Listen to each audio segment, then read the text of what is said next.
part of the answer is to pay the bills.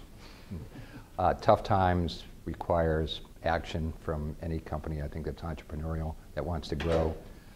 Plus, we had many, in our case, we have many great relationships with lenders who came to us and said, would you mind helping us with a distressed asset? It seemed like a natural, and in fact, it's been a good learning for us.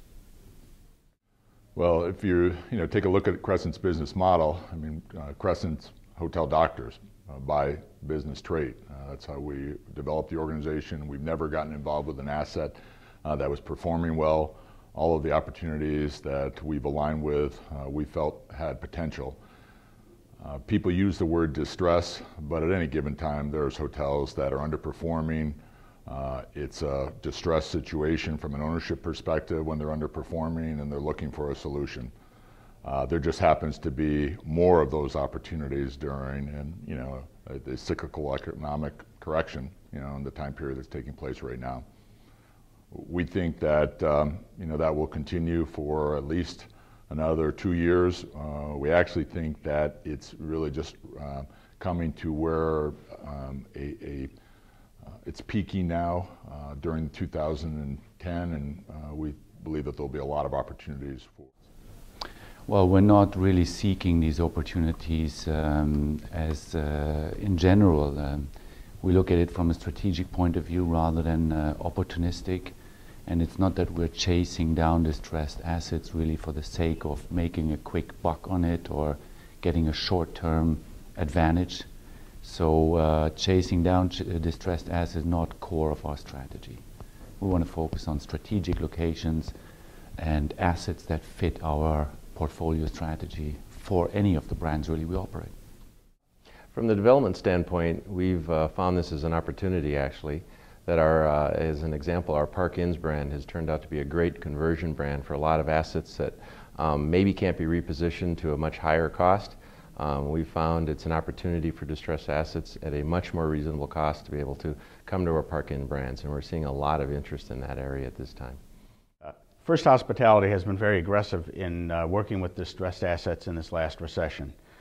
Management companies, just like a hotel, when revenues are down, you need to find a way to stimulate occupancy and create business so you don't have to have the deep cutbacks that are necessitated in a time like this. And we found that managing distressed assets is a good way to do that. We have taken on 5 additional hotels as a receiver or manager in the last 4 or 5 months, and it's provided a platform for us to keep the team busy and also use our skill in turning hotels around to the advantage of our banks and clients. I think there are a number of reasons that we haven't gotten involved in the distressed assets to date.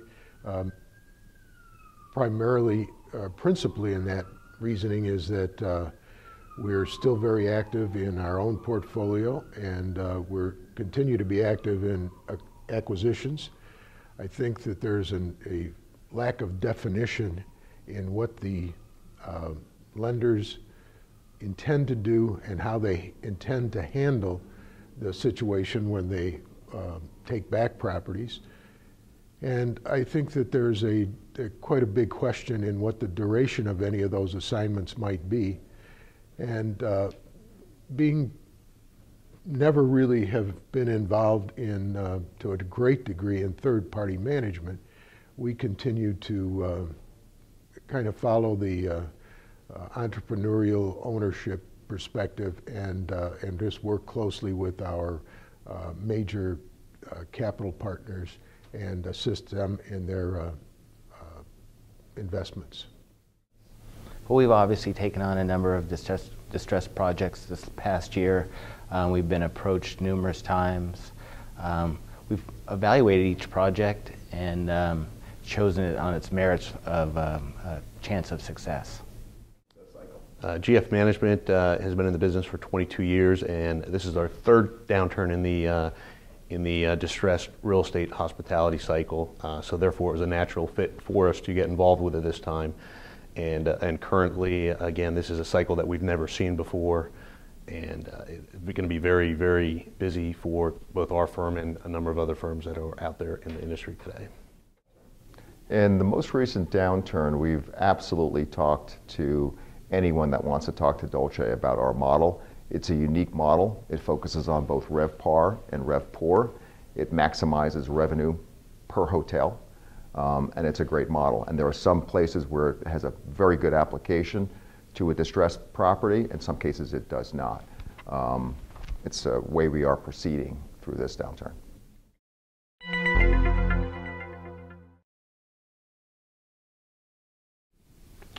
Well, clearly, when top lines are descending, it's all about controlling costs.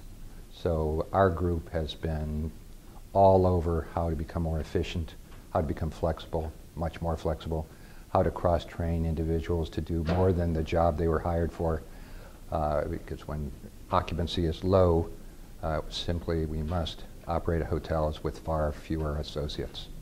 Not only that, though, from energy to food to buying beverage, the way we procure has changed. We are much more aggressive. We bid everything countless times to make sure we're just getting the best of the best that we can reach in today's tough times. Well, I think everybody has been very focused on cost control. I mean, you hear it time in and time out. I will say that having been through numerous cyclical corrections, I don't think that there's ever been a greater focus on the ability to be able to meet debt service than there has been during this time period. And we've implemented a philosophy and the training for our general managers to understand NOI and to understand cash flow right down to NOI, including debt service. Many of the general managers in our industries have been told to be responsible to GOP, below that the fixed and the costs associated with debt service, not to be concerned about. You can't control it. But during this time period when you're talking about either the ability to be able to retain an asset or lose an asset, you need the general manager, who is truly the CEO of the hotel, to understand all of the costs in fixed and especially debt service, and how to be able to generate enough cash flow to be able to cover those expenses. I believe that will stay in place forever. I think any great general manager has to understand what the necessary revenue is and the cost controls in order to be able to meet all of your fixed and debt service expenses. Well, I guess like everyone else, we have gone through times of downsizing and making our organization more efficient. But immediately thereafter, we started to look at the strength of our brands on a global scale, rather than being theater-centric within Europe, within Asia, or the Americas. We're very much crystallizing best practices out of all the areas we operate in and for all the brands, and actually unite them under one umbrella to drive global performance. We found that for the last couple of years, we anticipated this downturn. We were right-sized early. That's allowed us to manage through this time, and I think we've also found that you can do with less, which comes out of in an environment like we've just come through. We also have focused on revenue management and some other tools that have really helped enhance our existing assets. So we found it to be very helpful. Actually, you become leaner, meaner, and better at what you do in these times, along with the globalization that we've done across Carlson, so that our theaters are focused on learning from each other the best practices. So all of the above has really gone to help Carlson live through this tough time. I'm not sure that we learned anything new this last recession. The recessions tend to reset your clock, because during the boom eras, you sometimes become distant from all those very basic things that you do over the years, keeping a lean ship, being very tight on costs. And a recession tends to take you back, reset your clock, if you will, take you back to the basics of running good hotels, keeping a watch on expenses, and pushing revenues, driving RevPAR. That's very basic, and surprisingly tends to more get away from you when the markets are doing well than it does in a recession like this. I think the most dominant factor in this downturn was that no one is exempt from the impact of this situation. You can do everything correct. You can be as prudent and as faithful to your business as possible, and still suffer consequences of the marketplace that from outside influences that you have no control over. And I think it's more widespread, and the impact has affected everyone to some degree.